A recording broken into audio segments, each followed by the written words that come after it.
I've asked Sue if she'll come up and introduce our guest for today, and I'm just going to tell you how this came about. A year or so ago, I got this email from this guy saying, could he preach in our church on the 3rd of June, and he said he was a United Church minister, and I emailed back and said, sure, and then I shared it with the Leadership Council, and there was these kind of quizzical, puzzled looks, and afterwards somebody said, like, did you check this guy out? And I thought, no, I didn't.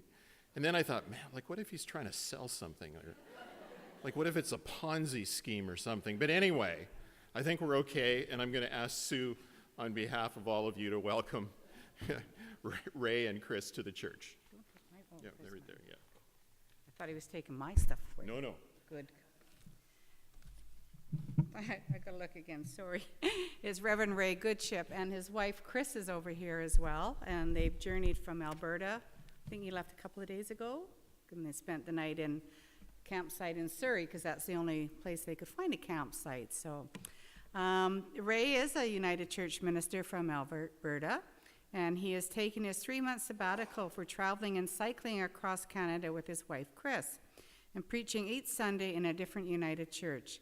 And some time ago, when he contacted us, Jim's already kind of said this, but he took my words, contacted us and asked if he could do it here, and began his journey in Ladner, traveling east and ending up in September in the Maritimes. So 3 years ago, this is from Ray, three years ago, 2 other friends and I cycled from Banff to Jasper, a 3-day and 300-kilometer ride. Our spouses supported our efforts and tagged along in the motorhome, what Chris is doing now. The trip was very enjoyable and a great experience. About that time, I was wondering what a sabbatical experience could look like. The concept of cycling across Canada, connecting with folks along the way to talk about what God is doing in their midst, and preaching in the context of this trip started to take shape. A lot of work and planning has gone into this endeavor, and St. Andrew's United Church has given its full support. The expectation is that it will be a life-changing experience for me and provide an education that can be found no other way, one that will shape my ministry for the next several years. The hope is that this will connect congregations across the country, and that we will all celebrate together that God is active and working in our congregations, that we will learn from each other, and that the Spirit can send our imaginations loose as we continue to find ways to proclaim the good news of Jesus Christ. So Ray, would like to come up? Reverend Ray, and this is from Chris, has made this for us, and it's a rock, and it's called the Spirit Ride 2018. So thank you, Chris. We appreciate that too. Thank you. So while I'm getting the camera up, I'll just say that our little dog is just outside in the truck, and that's why Chris is sitting there and I'm sitting here. We are still speaking to each other. It's only 2 days in. It doesn't bid well if we're not, seeing that we're going to be in the trailer for 4 months. So, yes, yeah, I appreciate that. Yeah, this is a little awkward perhaps, but anyway, that's the technology that we're using back at St. Andrews. And so Chris is really very artsy and does a lot of things, and so she's made these etchings on this candle, and she made 2 of these, and one is in St. Andrews. So I'm going to light this candle right now, and our congregation in St. Andrews will be sharing this video in a week, and they'll light a candle as well. And so kind of remind us that we're still connected through the Spirit, and that no matter where we go, we're together in each other's hearts, and we're going to miss them a lot. I can't believe how nervous I am. I can't remember the last time I was this nervous preaching. Maybe 3 years ago I did preach for conference, Alberta conference, and that was unnerving as well. And so, but I'm also super excited. I mean, this is day one, kind of, for the launch of this this amazing adventure, this amazing pilgrimage that Chris and I have this privilege of sharing and going together. And whenever I reach these kind of watershed moments or crossroad moments in my ministry, I'm always wondering, how the heck did I get here? I mean, how did I get here? It happens a lot in ministry, it seems, where I wonder how all the ups and downs and discernment and all the things that have happened have brought me to this moment. When I was going through discernment about 20 years ago, I was a bricklayer working in Northern Ontario, working with my dad and my uncle. We were raising 3 young boys. Chris was working as a bookkeeper. Life was good and privileged, and we were happy, but I still felt some kind of call to something else. And so our friends at Manitou Conference helped me discern what it was God was calling me to. And it was a little awkward and clumsy, but it was caring and wonderful. And old Eli kind of helped me find my way. And so we found ourselves out in Alberta. And but when I was ordained to ministry, I think the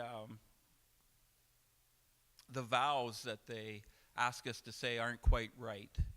I was ordained to ministry of word and sacrament and pastoral care, and it didn't say anything about food preparation, concert organizing, all these things that you never believe or anticipate your ministry is going to be. And so even this last 6 months, I've several times asked myself, how did I get here? Being Santa for a group of play school kids. How did I get here? Wrestling calves for branding 2 weeks ago. How did I get here? Should I be here? Thinking about what was going to be ahead of me with the cycling. It probably wasn't the best decision I've made to say yes to that. And here we are, looking at this open road, 7,000 kilometers of road ahead of us, and wondering, how did we get here? It seems that God is always calling us to possibilities, to this great openness. It's like the Spirit is that mischievous best friend that's always talking you into doing something dangerous but super fun. The Spirit always seems to be calling us to this adventure in ministry.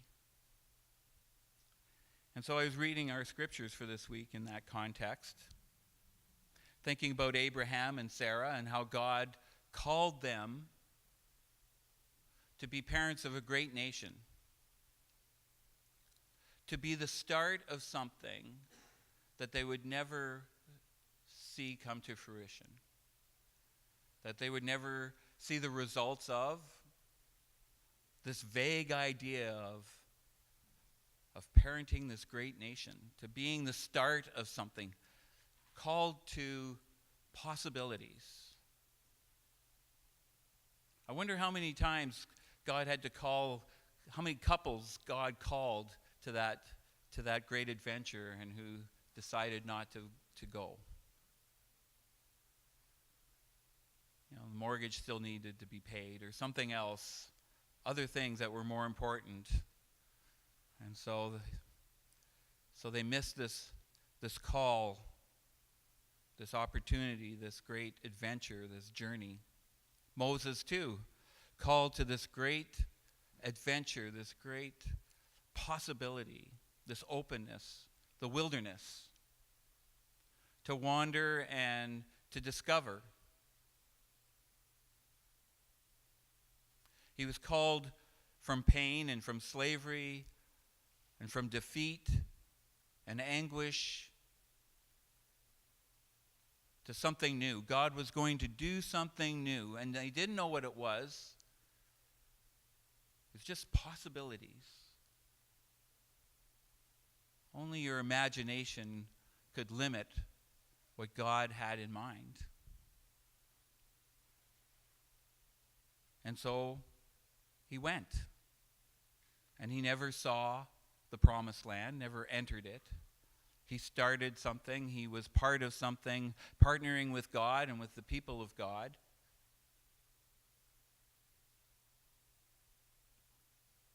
Today's passage from the Old Testament, 1 Samuel. Samuel hears God's voice. He's just a young boy working in the temple, apprenticing with Eli. And he hears God call his name, calling him to something new, something else. He doesn't know what it is. He has no idea what God's plan is for him, if God even has a plan for him, but he hears the voice. And instead of saying, it's interesting how he responds, because he doesn't say, well, what do you want? What do you need from me? What is it that you're asking? He says, here I am. And so he's surrendering himself to God's Spirit and God's call. He's opening himself up to the possibilities, to the wonder, to the working of God's Spirit with some trust, the anticipation. And not only is he opening himself up as far as doing, but also being. Here I am. And so God calls and draws Samuel into whoever it is he's going to be, his authentic self. And he becomes this great priest and prophet and judge, the greatest since Moses. Maybe one of the wisest people in our scriptures, because he recognizes what it is that the people of Israel are asking for when they ask for a king. And he warns them and he tells them that this is going to cost them everything. Their sons and their daughters and their freedom and their best wine and their best land. He sees that. But he also is called to this great adventure, led by the Spirit, living by the Spirit.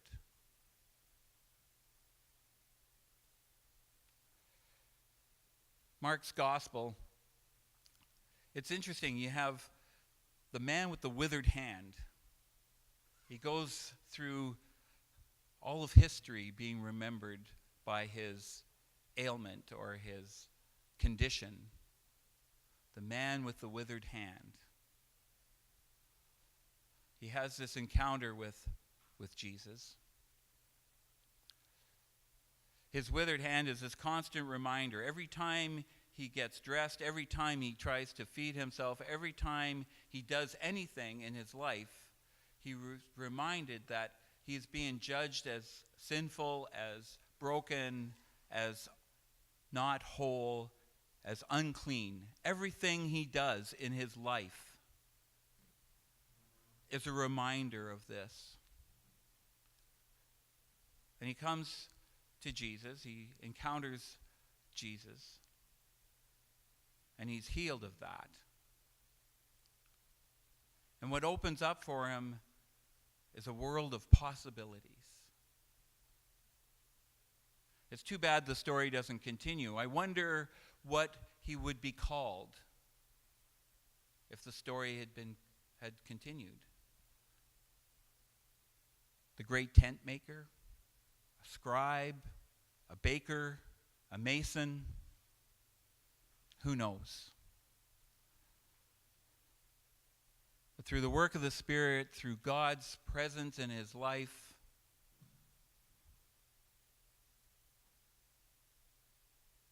the future opens for him. Maybe he becomes a disciple, a follower.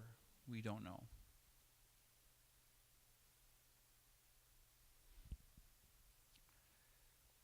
Seems always God is calling us from a condition, something that needs to be changed, and opens up a world of possibilities. I'm just going to restart this for a second because I know it's going to stop. There we go. God opens for us a world of possibilities when God calls us.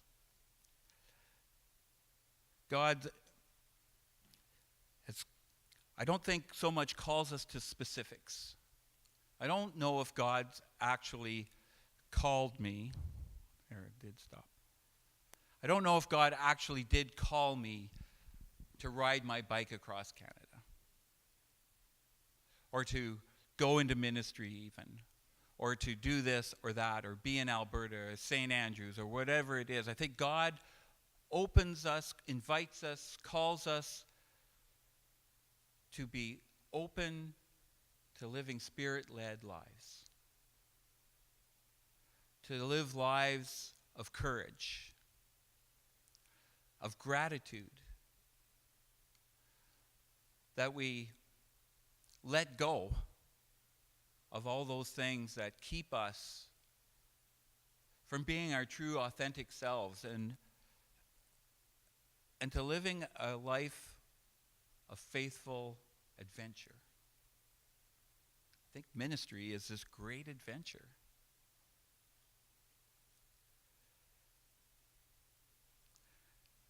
I've had to let go of a lot these last 3 years, especially the last 2 weeks, planning and trying to make sure everything's going to be just right, and everything's controlled, and everything's going to just be what I expect it to be. And I've had to let that all go because it's crazy making.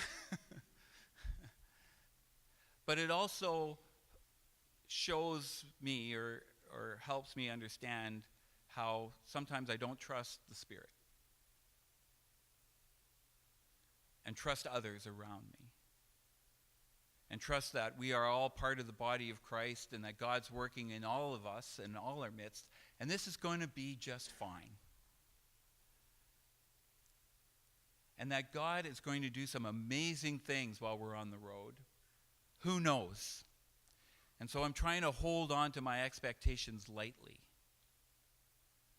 Trying to just go down the road and see what God has in store. And to meet God in you folks and all the folks that we meet and in God's good creation. And it reminds me as we move forward as the United Church of Canada that we're going to have to let go of a lot of things. This idea of controlling what the future looks like. This is BC Conference weekend, this weekend. And so people are making decisions. Oh, right.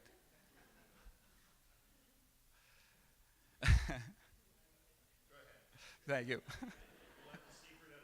Yeah, I'm sorry. We could edit that out. So, people somewhere, someplace, are making decisions about our future, your future, as a church. Later, down in Oshawa, I think, or another group of people will be making some decisions about our future as a church. But it's also this great opportunity for us to go on another adventure into the wilderness, on the road, whatever metaphor you want to use, to find out what God has in store for us. That at every corner we're going, how did I get here? How did this happen? And yet be grateful for it and thankful for it and excited for it. And we recognize that on this journey, as we're traveling along, we are not alone. We live in God's world, and we have each other. Thanks be to God.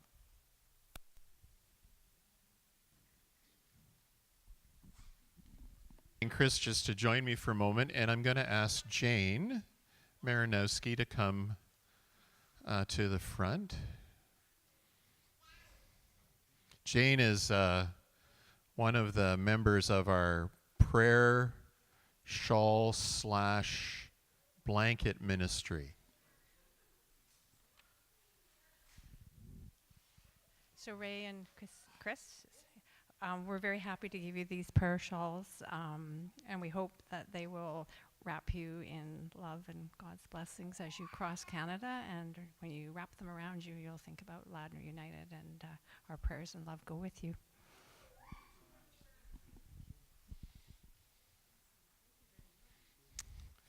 And I'm going to invite you to join with me in this prayer that I've put together specifically for Ray and Chris on their journey across Canada. God of the guiding star, the bush that blazes. God of the stormy seas, the bread that nourishes. God of the still small voice, the wind that blows where it chooses. And yes, Ruby, I hope they've got a flashlight. That's a great idea, because they're going to need that. She's offering you the light. You got that, eh? Okay. She's a pretty intuitive young person. God of the elements of our inward and outward journeys.